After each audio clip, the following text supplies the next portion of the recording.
Magandang hapon po sa inyong lahat, mga ka-reels, mga kalangga ni Richelle Morales. Andito na po siya kasi nahanap po si Richelle doon sa ating parade and at the same time yung competition para sa mass demo.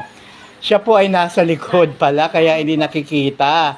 Pero po, si Trexie po dahil bongga yung ano niya, yung kanyang participation kaya nasa unahan. Pero si Langga Richelle po nasa likod. So, ano masasabi mo, Richelle?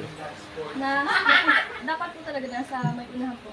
Kaso dahil po nag-absent ako kasi nga po talaga na may mga ginagawa po ako kaya ayun, nasa hulan na lang po. Tsaka mas gusto ko din po nasa hulan kasi parang mas nahusundan ko po sila. Kasi pag nasa unahan po ako, bakit po ako yung maging bias.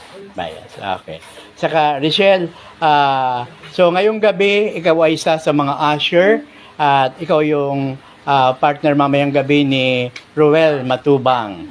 So, hindi, pagpasok kasi, ikaw yung magbibigay ng token. Diretso na kasi bibigay yung award of commendation, pati yung token na ibibigay sa kanila.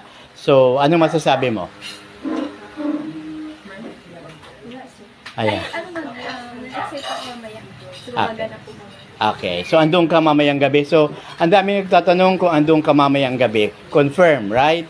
Okay. So, confirm po mamayang gabi.